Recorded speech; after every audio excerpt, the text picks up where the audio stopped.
My name's Jason S.C. Fung, the host of Vanilla Club podcast. Today's episode is with Wendy Mak. Wendy is the Chief Marketing Officer at MUFG Pension and Market Services, an AI-savvy tech-led leader. In 2025, it's estimated that we see at least 4,000 ads every single day. And the lines are becoming more and more blurred between what is real and what is AI generated.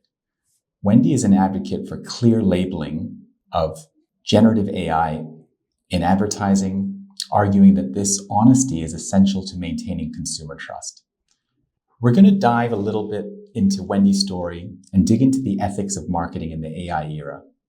We'd also love to hear a little bit from Wendy about Veera Brave Girl, a nonprofit organization that provides resources for migrant women that she's involved with. A special acknowledgement to Indigenous Australians, the traditional custodians who maintain connection to land, waters, culture, and community. And with that, Wendy, welcome to Vanilla Club podcast. Hi, Jason. Thanks for having me. We are at the dawn of a new era with AI in so many different ways, right? We had the machine era, industrial era. We've lived through a sort of information era, thinking back to dial-up modems, AOL and 9600 baud, in recent enough memory, and to think now that we're talking about potentially quantum computing, we're talking about large learning processes that are processing transactions at a scale that is far beyond, most of us individuals can imagine. So maybe you can just tell us a little bit about where are we today? How do you see, what is AI and how do you see it as it stands today as a tool and as a phenomenon? Yeah, sure. The reality is AI is not new. It's a technology that's been around for years and years. It's just become known and become a lot more popular with the advent of large language models like ChatGPT, Claude, and more. And because it's made the technology available in the hands of the public, that's what's put it in the spotlight. But AI is a fundamental type of technology. We've been using it for a really long time. I think that, we're at the cusp of a really exciting period because there is so much potential.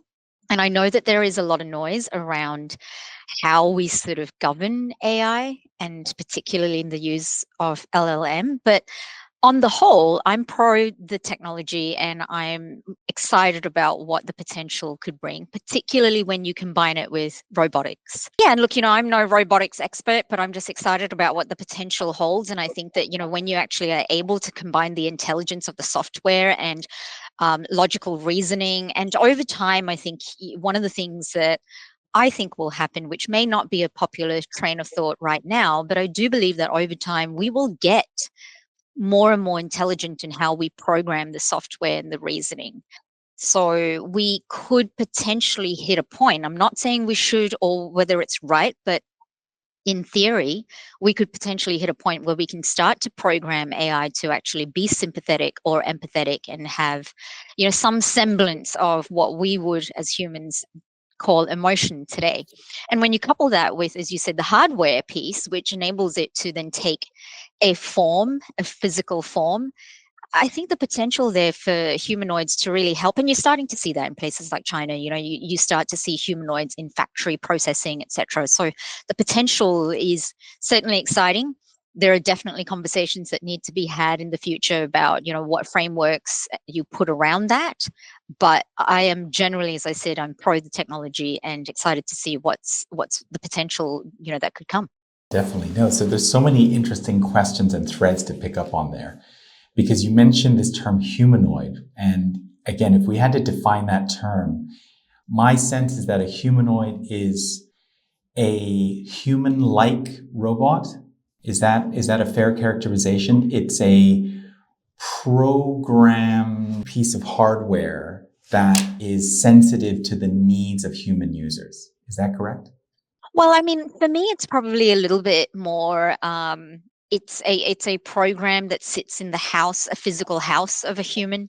Whether it's been programmed to meet the needs of us as humans is probably a separate piece that could or could not be the case. That really depends on how you've programmed the humanoid and the purpose that it's meant to serve.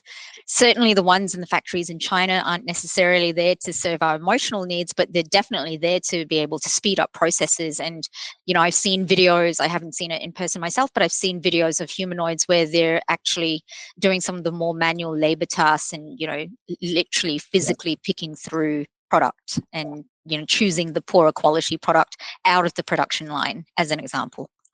Yes, yeah, definitely. I mean, you could see, countless applications for more rote tasks. Once they've been programmed, like you could imagine in an assembly plant or in a abattoir, for example, looking for certain patterns or certain Yes. markers or features, that could be identified and then I guess strengthened through the learning, through the algorithmic, repetitive, once you're feeding more and more data through the system, it gets smarter and smarter. Is that right? Absolutely. And more precise, I think, on top of all of that, there is also the precision that technology brings in terms of, say, for example, someone's going to cut a plank of wood. That's a really simple example. We can't deny that oftentimes the technology will cut that more precisely more times than a human using the human eye would. Mm-hmm. Absolutely. So tell us a little bit about your role in marketing. What excites you in your day-to-day job currently? What are your interests and what gets you excited? Yeah, I mean, in my current role, I have a really broad remit together with my team, and we do a lot of good work, I think, in the fields of brand and creative and product marketing, your traditional marketing. But we also have remit for communications, and I think that's where we've sort of really seen AI come to the fore in terms of helping us out. We are certainly using it quite robustly within parameters in terms of communications for our people and also in, some of the more, as you said, rote pieces of tasks. So again, on X, I follow a number of these accounts which have sprung up probably even in the last months and certainly not much more than the last year, which are essentially AI recommendation. I don't know if you call them bots, but they are prompt collections, prompt aggregators, where they recommend this tool or they recommend that. I mention that because to me, this is a proxy for how fast this industry is proliferating, right? Because I'm looking at X and on my feed, I've got 10 new posts about 20 new tools, right? Yeah. And it just seems like just keeping up with this, that again, in the last year, it seems, we've already created almost, I know you mentioned earlier that we've been living with versions of AI, but from a consumer point of view, I think it's a Cambrian explosion of tools that are out there. Some a little bit more expensive, many of them free, that are just popped up in lightning speed. So from a marketer's point of view, I can see some, maybe some challenges whereby these tools being so available at free, with zero cost. In some sense, that's more competition, but at the same time, in the right hands, presumably they could be used to very great effect in your industry. Absolutely. And I think that, there's a few things to unpick there. The first one being, yes, there is a huge abundance of tools now that have become available. And to your earlier point, AI has really become this big conversation topic because it is now in the hands of the consumer and the public, and because it is so readily available for all of us to use in our day-to-day lives. So then that gives birth to a bunch of tools, which, as you said, they're growing exponentially by the day. And as a marketer, I think the key things are which tools do you actually need, and to not get sidetracked by a shiny tool syndrome. Marketers in general, we love a shiny new tool. And it's easy to get sidetracked by having access to so many tools that I think one of the biggest parts of our jobs, certainly mine as a chief marketing officer, is to make sure that we're actually keeping our focus on the right tools and not getting too distracted by having too many in our wheelhouse, and just zeroing in on what's practical for us to use. That's helped by the fact that clearly I work for a global organization that really values security and privacy and trust. And so there are some built-in limitations in terms of what I can onboard, because I have to work with our information security team to make sure that whatever we're using is approved and, safe for everybody involved. So there are sort of built-in, built-in governance to help me decide what tools to use. But if you're a startup or you're an SME and you don't have that sitting around you as a potential safeguard, then you do need to, I think, be careful about what you're doing, because the other thing about these tools is that you don't know where that data is going and you don't know how it's been used. And if it's free, it's attractive. So you start to give it all of your information. And you've got to be thinking about where that actually ends up. And I'm not saying don't use the tool, because I am, as I said, I'm pro technology, but we do have to do a little bit of research and investigation into who's behind the tool, who makes it, what country does it come from, where does your data go, and just have those considerations as you sort of consider what tools you're going to use. Yeah, that's a really good point. And you mentioned China earlier. Again, I'm half American and I'm half Hong Kong Chinese by heritage, by background. So I guess both families, in a sense, are part of very large countries, tech powerhouse, the two tech duopolists in the world right now. Europe, it just does not factor in very much in terms of any of the leading edge technologies to speak of. It's a US and China story. So I guess the question I wanted to ask you is, where does Australia sit in that mix? And you mentioned about thinking about where these tools might come from, or data governance, where they may be housed and what sort of policies. For an average user, right? I think if you're a large company, but for a more average user, for an SME, what are the type of considerations? Just picking up on your point that some of us should keep in mind. I think it comes down to what you're using it for and what information you're inputting into the system or the tool. If you are doing this because you're a consumer that wants to get help with speeding up your shopping for the week, and you want meal planning as an example. So you punch into ChatGPT and you say, hey, give me a meal plan to help me lose 2 kilos in a month based on a Mediterranean diet. And it comes up with a shopping list and that sort of thing. You're probably not going to lose any sleep about what you're putting in there. So ChatGPT knows you're on a weight loss journey. No biggie.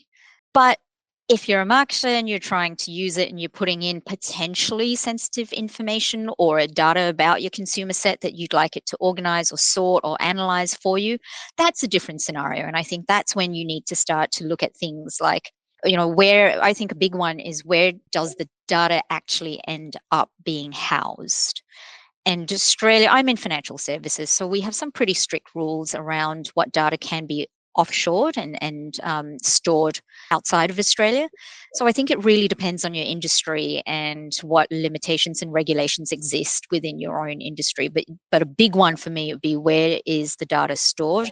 And then, is that data on, sold, or used or packaged up in any other way? And it really only is mainly for those that are dealing with, large numerical sets of data that's going out. Not so much, as I said, if you're prompting it for a recipe plan for the week, it's probably not going to do very much with that data.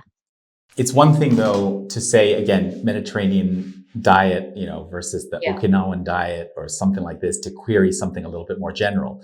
But if you're talking about that on a regular basis or on a much longer time series, coupled with other identifying sort of data tidbits out there, I mean, could that be a little bit more of a picture for somebody's profile than they might be aware that they're giving out? Sure. I mean, like anything in life, and I think this doesn't just apply to AI tools, but just in general. For example, if you get an unsolicited phone call at home from a telemarketer, in general, we would caution everybody to not hand out your personal data or information. And I think that same rule applies to AI tools. Would I put in my birthday? Unlikely. Would I put in my home address? Unlikely. Would I put in my mobile phone number? Unlikely.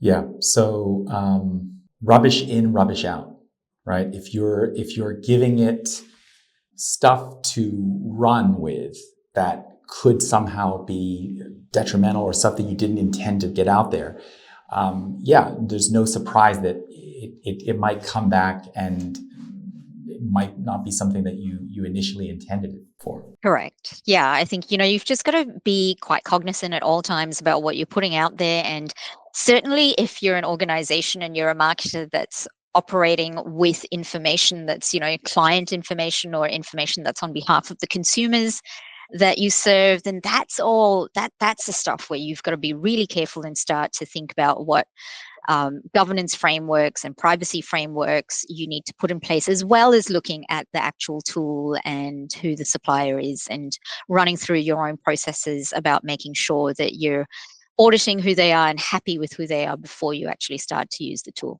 So again, it's for a smaller entity, there is just the threshold of reading through the terms and conditions. Already for some, again, I've tried many tools where I've sort of, casually, just, yes, accept, or we use a Google login, or, we accept certain cookies that we just sort of clicked on.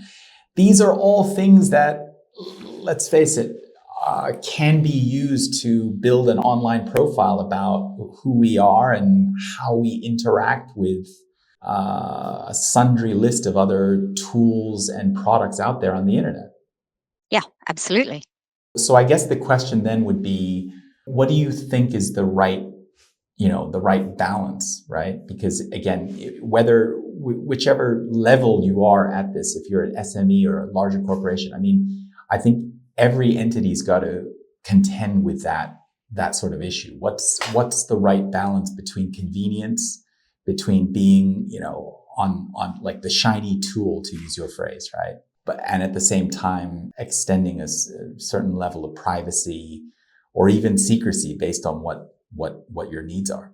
Yeah, I think it comes down to working with, your information security team, your IT team, to work out which vendors you're happy to partner with that do pass, and each organization will have their own sort of standards and processes, I'm sure. But you'll go through your own audit process around who you actually are comfortable to use and who's got the right processes on their side as a vendor to make you feel comfortable in being able to utilize that tool in your organization. So I think that's obviously the first place to start. And then the other one is, if you're a small, medium enterprise and you don't have the luxury of being able to have an information security team around you, just be really aware of what information you're putting into the tool. Redact personal identifiers, redact information that could be sensitive commercially or from a privacy perspective for an individual. So redact that information and, start there in terms of using the tool, but not give it actual information that could be then accidentally found on the internet somewhere. Right. Yeah, those are good tips. Those are really good tips. And then what about, talking about, labeling, the expectation of consumers to have some level of disclosure from marketers. Yeah. What's the cutting edge on that topic in your industry? I think the conversations are definitely about verification and how do we get to a standard verification, if you will, that people, including those in the industry and those that are not, so consumers, so that everybody can actually look at like a verified tick. It's kind of like the Meta blue tick, right? You look at the blue tick and you go, oh, okay, that profile on Instagram has been officially verified by Meta, so you know that that person is who they say that they are. It's not a shadow account. It's not someone, pretending to be that celebrity. So I think as an industry, that's what we're looking for. It's like, what is that blue tick of approval? Which body should issue that? Should it be multiple bodies? Are there multiple ticks? So those are the conversations that are happening in our industry at the moment. But from a consumer perspective, I think the main thing for me is I am genuinely, as I said earlier, pro technology and excited about what the future holds. But I do actually have a social media influencer account. I actually do a lot of content creation for midlife women in the pillars of fashion, beauty, and fitness. And someone like me who's a content creator, if I take that, if I take that persona of mine, leaving away the chief marketing officer role, in that content creation mode, I do worry about AI because I do think that there is a lot of content out there that's now being created by AI that people are using and claiming that as their own.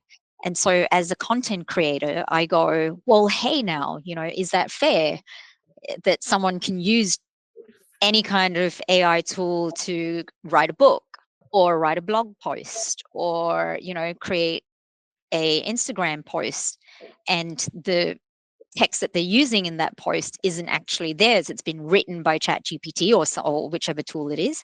So is that fair compared to someone like me who's sitting there and, potentially really meticulously writing my blog and my book from scratch? So as a content creator, I think it's an interesting period of time because we want to balance the protection of content creators, but we also don't want to stifle innovation and not use the tools. So I think for me, that's a really big one as a content creator. And as someone who in my day job as well, we're big into thought leadership content, creating thought leadership reports, etc.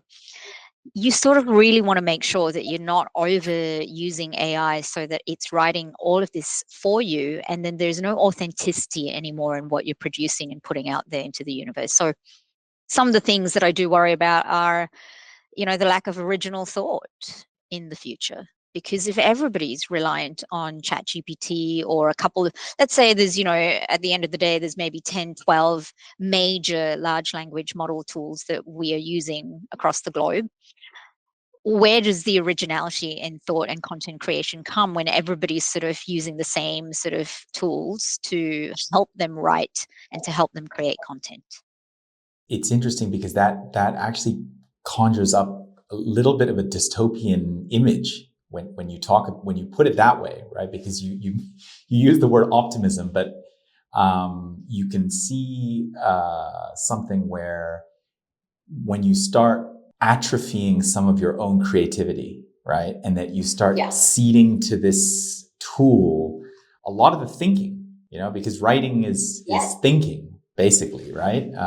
If you can write, you can speak, right? And probably the other way around too. But if you're deferring to this tool, in some ways, it's kind of degrading some of our own like basic abilities, isn't it? Well, I think so. And I think, it's funny that you use the word dystopian because people have called me dystopian in my outlook of AI. Really? And Okay. yeah, and look, I understand that the future that I paint can be viewed as dystopian. I still am excited though about, what it holds, because I think the benefit there overall is greater than the concern about it being a dystopian world. I think that we just have to make sure that we are putting in the right frameworks to help us be able to, going back to the original point, to help us verify what content has been created by AI versus not. And that's where I think, we need to land. I am pro technology, but I'm also pro choice. I think consumers need to have the choice to decide whether they're going to consume a piece of content based on whether it's been produced by that content creator in its entirety or whether they have had help from AI. And I think if a consumer is aware of that, they can make the choice whether they want to consume that piece of content. So for me, it's about giving that ability back into the hands of the consumer to make their own decisions. People will do what feels right for them, but we need to give them the facts so that they can make the best decision for them. And in terms of content creation, I know a lot of people that have said to me, oh, yeah, I'm writing a book. And they're writing that book with ChatGPT. I wrote a book about 10 years ago. It was on fashion, and I laboriously sat down for months to write Tell this. us about it. Tell us about it. It's actually called The Capsule Wardrobe, 1,000 Oh, the outfits from capsule 30. wardrobe. I Yeah, love that. yeah. So I love 1,000 the outfits capsule from wardrobe. 30. Isn't that a dream to have sort of 8 pieces of clothing that just do everything? That is the dream, and it is what I wrote about 10 years ago. So the pieces that I outline in the book probably need a little update, but the theories in terms of the styling principles to help you curate a very tight and neat wardrobe all still apply today. And they're all outlined in the book as well. But yes, it was a labor of love. And I do look around now today and go, man, anybody could write a book now with AI. Wow. So tell us a little bit about your the content creator interest. You mentioned a few different things there, but it's centered around fashion. Yeah, it's basically targeted for midlife women around fashion, fitness, and beauty. So, with my background as a fashion stylist from years ago, and with writing the book 10 years ago, I did all of that in conjunction with a corporate career. Took a little time out from my corporate career, but I did all of that together. And then, about 2 years ago, I went to Europe and I ate and drank my way around Europe for a long holiday. Like, I just had the best time ever. But I did come back looking a little bit like a gnocchi. So I was a little unfit. I knew that because I was struggling to go up some of the hills in Italy and that sort of thing. You know how everything's really super hilly in Italy. And I was just struggling. I was pretty puffed. And I saw some photos of me, what can only be described as bombing into the ocean from a boat in Greece. And I just looked, I didn't love how I looked. And this isn't just about looks, it was about confidence. It was about the fact that I was huffing and puffing up a hill in Italy. I decided when I got back that I needed to actually take a bit more control and look after my fitness and my weight. And I actually did go through a bit of a fitness journey over the last 2 years. And I am a lot fitter. My blood pressure is not high anymore, and I'm feeling a lot better about myself. I have, as a result, also lost a lot of weight. So that's also something that I've documented as part of this influencer journey. So it's the fashion piece, it's the fitness piece, and then I'm very, very vain. So I will try every potion lotion under the sun to try and stay looking young. And the bonus for my viewers is that I try all of the stuff so they don't have to, and I just tell them what works and what doesn't That work. is so cool. I love it. So what were your favorite dishes in Europe? Oh, all the pastas. I, All I the love pasta. I Yeah. love a simple pasta Uh, because I think in Australia we tend to, like pizza here, we tend to pile on a bunch of things on the top of pizza. And in Italy, it's just so authentic and pure, and it's just got like 2 or 3 ingredients, and that's it. That's your pasta. That's your pizza. that's it. And there's no fusion in Italy.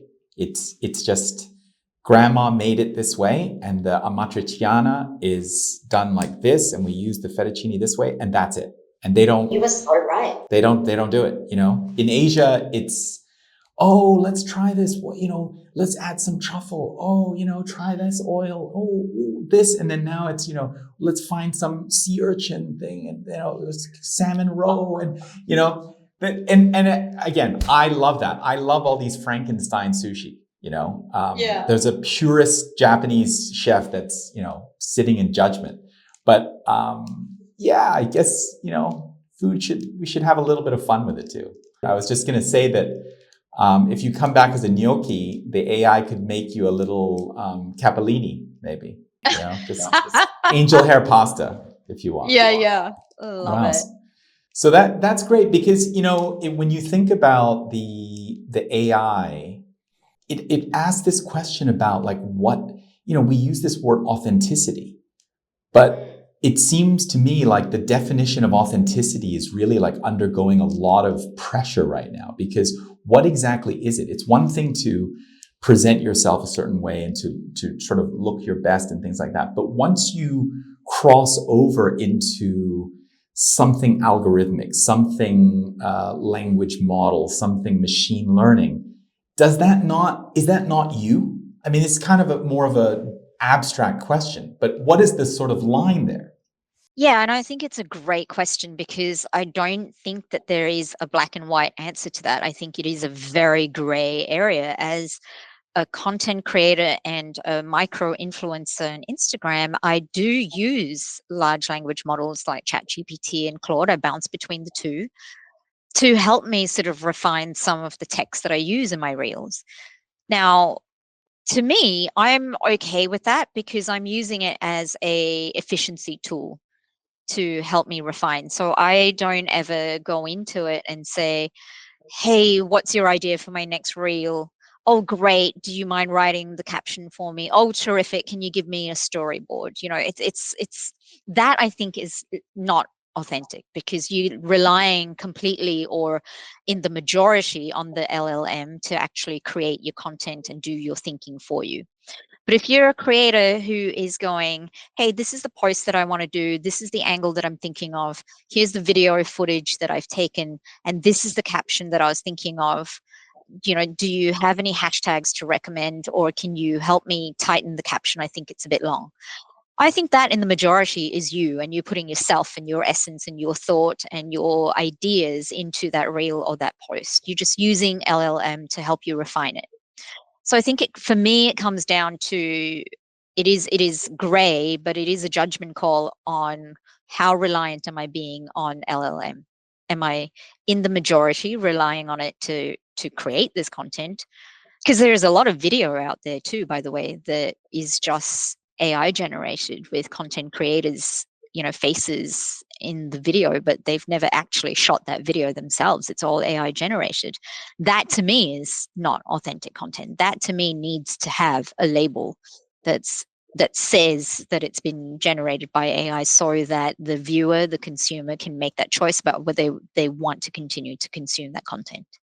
So is this something that needs to happen at the government level, or is this something where corporations under the pressure of I don't know some consumer advocacy say that okay, yeah, let's all get together and agree on some standard? It seems a bit far fetched, but does government have to come in and over the top and say, okay, no, this is now the way it's done?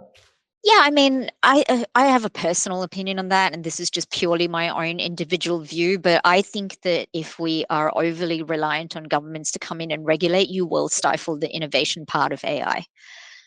It just will, because people will be too scared to do anything. They will fear litigation, will over regulate. Regulation takes a long time to put in place. So the regulation, the timing of actually putting in place something like that, if it comes from government, is likely to be outpaced by the rate at which AI as a technology is moving. So I'm not sure that that's necessarily the answer, but I do feel strongly that industries and cohorts of industries should actually try to work together in a productive way to decide, are there standards that we can all agree to sign up to. I think it's no matter whether you hate them or love them, Meta and that blue tick example that I used earlier is a good step forward. Now, it is just for their universe and just their organization and the channels that they have control over, but at least it's something. It's still better than having nothing to work out whether or not the profile that you're looking at is authentic. So if you sort of extrapolate that into AI verification, something is better than nothing. And so if we can get together as an industry and actually have productive conversations, work out how to collaborate with each other and agree on a standard, I think that can only be a good thing.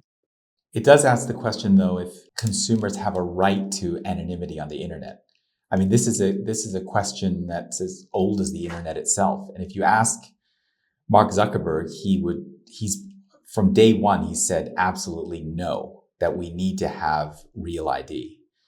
But I don't know. I mean, it seems like there is something. I mean, that's part of what makes Reddit Reddit. It's there are certain authority sources on the internet that depend on a level of anonymity, right? And I wonder if we would lose something as a society if we compelled people to go for real ID. What do you think? Well, I mean, I think that's why you've got different channels like Reddit and Instagram or Facebook. Meta has never wanted to play, or at least as far as I know, has never wanted to play in that Reddit space. That space is for the users of Reddit to own, and they do their own thing, and it is anonymous. And Meta's model is very different. So I think it just is, about going to the right spaces for what you're looking for in terms of information.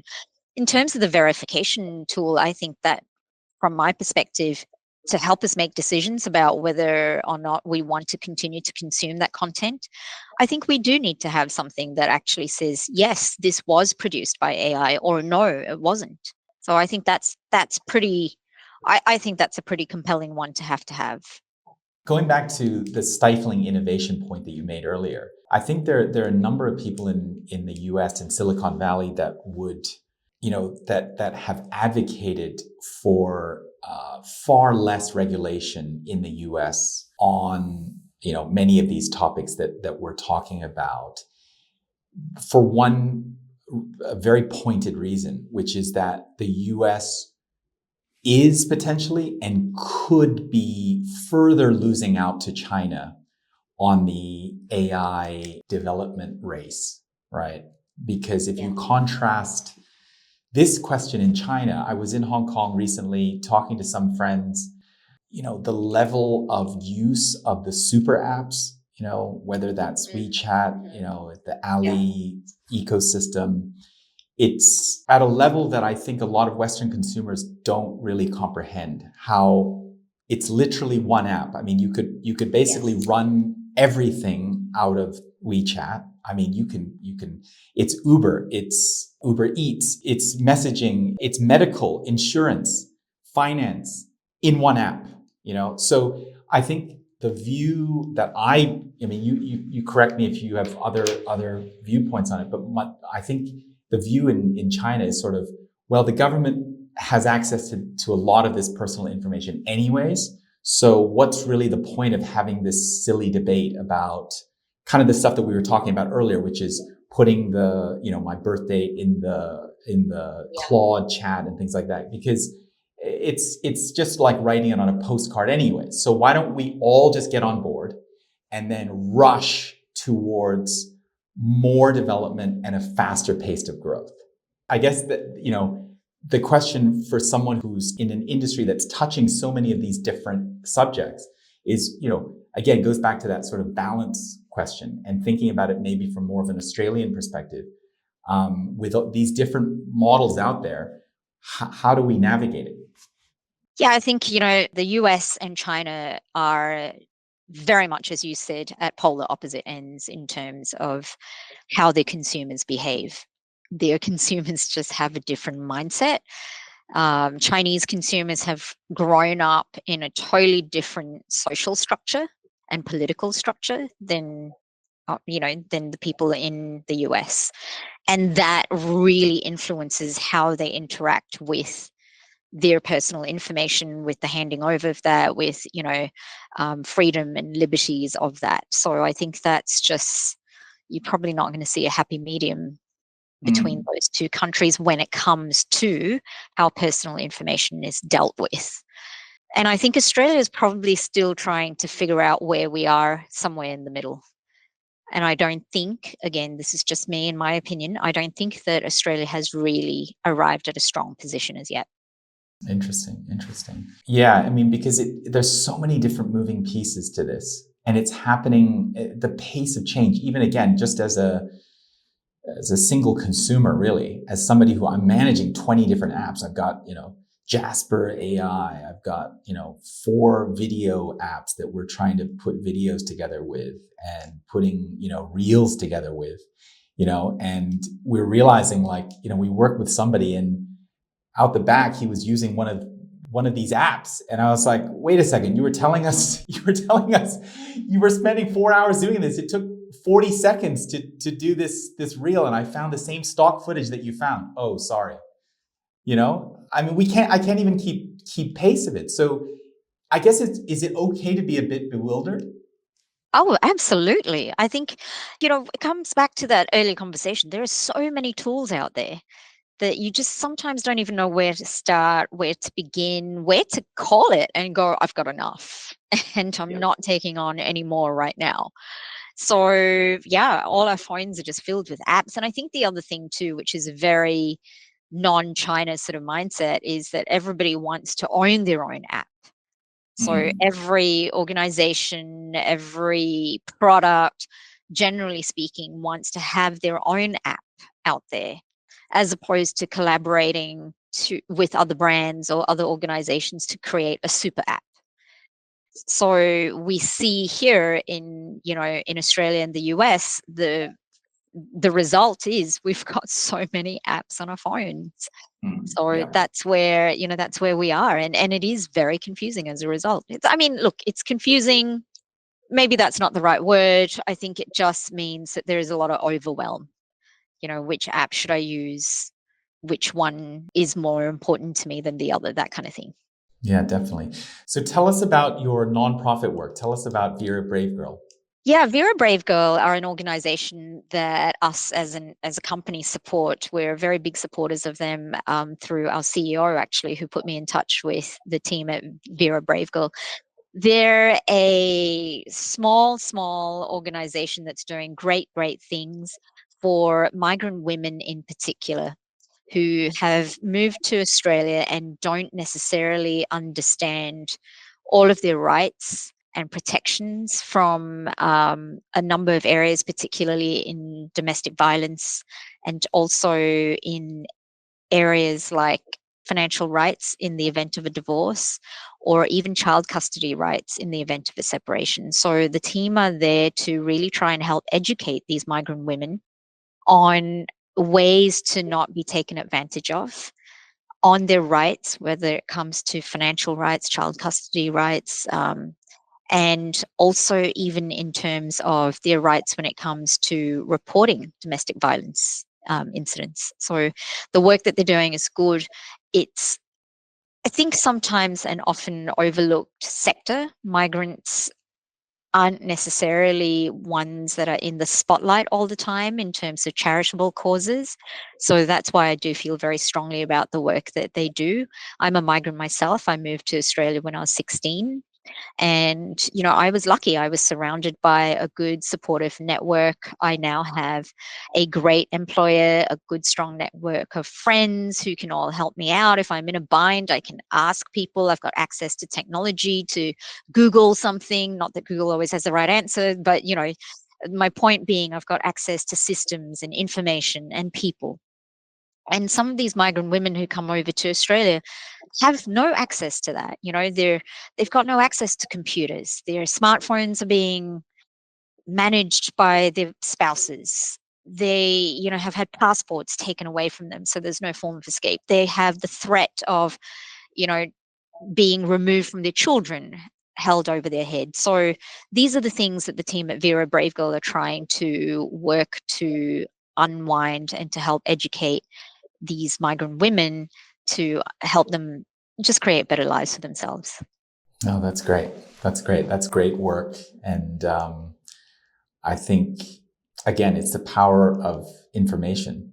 Even if you're not necessarily, creating new information, I think the very fact that it's kind of like the metadata, right? It's just like being able to explain to somebody, well, no, actually, look here, or here's a link, or there's a thing. This is actually already written. It's promulgated, Absolutely. They don't know who to ask or where to turn to. No, if you put yourself in their shoes, they're in a brand new country. Oftentimes, English is not their first language, so there is a barrier there in terms of being able to interact with people and get information that they need. And the work that we've been doing as an organization with Veera Brave Girl, one of the big projects that we worked with them on last year, it was to develop a handbook that helped women understand their rights during a separation or a divorce, because oftentimes they weren't leaving toxic environments or situations because they didn't understand their rights. And so the threat of, not having money, the threat of not being able to see children was held against them. And so they stayed in these toxic situations. And it's really quite fascinating for me as a marketer to go back grassroots and actually see what Veera Brave Girl have to do to get the message out there. And that is really, really traditional old school marketing methods.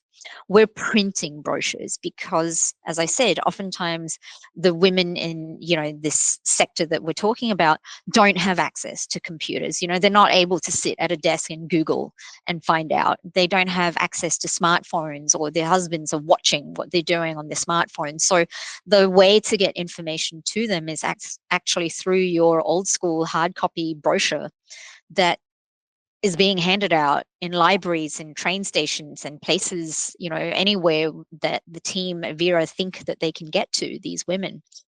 And then the next step of the project is, which we're working with Vera on right now, is to actually translate that into several different sub-languages. So it is so much going back to that traditional way of marketing where you're literally handing out flyers and brochures, but that's where we access that cohort of women. Well, yeah, that's true. And again, it's so interesting you use the word sub languages because, someone might say Asian, but what does that mean? I mean, Asian could, even within Thai, there's different dialect or someone, or you could be Hmong. The cultural complexity that you might have to deal with is much more than meets the eye. Absolutely. I mean, I actually met a colleague in the industry who works in India. And as an example, she was saying to me, as a marketer, fellow marketer, she said, as a marketer, I have to do my ads in 13 different local languages because that's just the way the construct of India culturally is, that there are all these subcultures that form India as a whole. And so that's why the language piece is a really interesting one, because it's not always simple. It's not as easy as, oh, we'll just translate it into Hindi and that'll be that cohort sorted. No, actually it's not. Like, sometimes you've actually got to think about the other local dialects that are spoken in India in order to reach everybody in full. This is year 4 for myself as a migrant in this country, and I feel very, very lucky, very privileged to be here. I mean, I think the case study that you're talking about with Veera Brave Girl, it shows you that just the very fact that you can do that work without having to face certain social pressures or much worse, right? There are countries there where just being an NGO is frowned upon or much worse. So I think that's a real testament to living in a place where you can do this advocacy and rightfully be acknowledged for it. Yeah, I think Australia has a lot, we can be a lot to be grateful for to live in a country like Australia. And we want these migrant women to also feel as safe as you and I. And so this is the kind of work that Veera Brave Girl are doing to try and help migrant women feel that they can really, truly live and belong in Australia without having to be fearful of anything. And the size of the team at Veera Brave Girl is just really, so the amount of work that they punch out, it's just hugely commendable. So yeah, I think if anyone out there wants to learn more about them, jump onto their website. You can Google it and you'll learn more about them. Definitely. We'll put that in the show notes. And then the logical follow-up to that is made in Australia, right? Speaking with a marketer, we're looking to launch a suite of different organic products that are all made in Australia. What about brand Australia? I mean, it really has such a cachet. Like, even certainly in Hong Kong, I went to many of the organic shops and even some of the nicer, higher end supermarkets. Made in Australia, it's a powerful brand. It really is a powerful brand. I mean, what's your sort of take on that? What's your personal experience with the power of brand Australia, let's say, in your travels overseas? Oh, I think it's strong. I think, Australia has got a great reputation overseas, and rightly so. We're very, very lucky. We are the lucky country. And I think that term was coined because there is a lot to be grateful for. As someone who is a migrant, who's been living here now for more time than I have lived in Malaysia, this has been a country that has been very kind to me, and I have been able to blossom and do a lot. And I'm really grateful that I've had that opportunity. I wouldn't have probably had that opportunity if I hadn't moved to Australia. So probably also need to thank my parents, because they sent me out here when I was 16 and they stayed in Malaysia so that I had the opportunity to sort of live my life. But I think in terms of, so that said, I think, yes, brand Australia is very strong, and rightfully so. I love that you have an organic farm. I love that idea. As someone who has been on that fitness journey, eating well and eating the right foods has been a huge part of my progress. Like, it's been the reason why I have been able to be successful in my fitness journey. And I can't see an environment where I would proactively choose to not eat local produce if I could.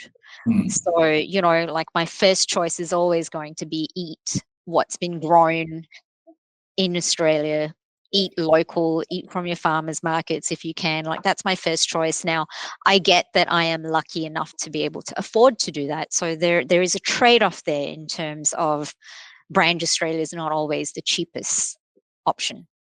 So I understand that there's going to be, um, parts of our lifestyle that we can't necessarily afford to always choose brand Australia, but certainly for things like produce, that's a really important part of my lifestyle. So my personal choice, what I ingest into my body, is hugely important to me. So I'm always going to pick local. I'm always going to pick brand Australia. And I think that is something that you sort of see in all of what we're doing here as marketers. If you can lead with brand Australia, you probably would be. Yeah, definitely. Because we're launching next year a series of retreats where the concept is basically it's 3 days, and all we do is we just collect and prepare and consume food that's either grown on property or foraged from the immediate area. Oh, I love that. That's basically it. Just like totally like that, and that's just our idea. It's just trying to keep it as simple as possible. Yeah, I love that. I love that. And I think a lot of people would. I can't wait to see you launch that. Okay, cool. Well, I'll definitely be in touch with you because we'd love to have you special discount for any podcast guests. All right, but with that, I think we covered some really interesting topics. You've got such a lovely take, and I think a balanced one. One that is on one hand very much in the innovation business world and comfortable with that, but at the same time ready to place reasonable guardrails, where needed to ensure that different stakeholders can get what they need out of these new innovations that are taking place. Absolutely. I'm thinking, it comes down to, as I said, for me, let's be pro-choice. People should be able to know when they're engaging with AI. They should have the tools to help them verify if something they're looking at is real or is not. And that's where the power needs to lie. We need to be able to give people the facts and the information that they need to make their own choices, whether that's engaging with AI, whether that's as a migrant trying to decide whether you should leave a toxic environment. We need to give facts and the right information to people to make the best choices for themselves. Thank you. I'll let you have the last word. That was fantastic. Oh, I thank you so much for the time here. I've really enjoyed the chat. I know that we've sort of bounced between lots of different ideas, but hopefully someone out there got something out of that. And if you want to join me on my Instagram, it's at Wendy Mak _midlife magic. Excellent. We'll be on there. Thank you so much, Wendy. Thank you, Jason.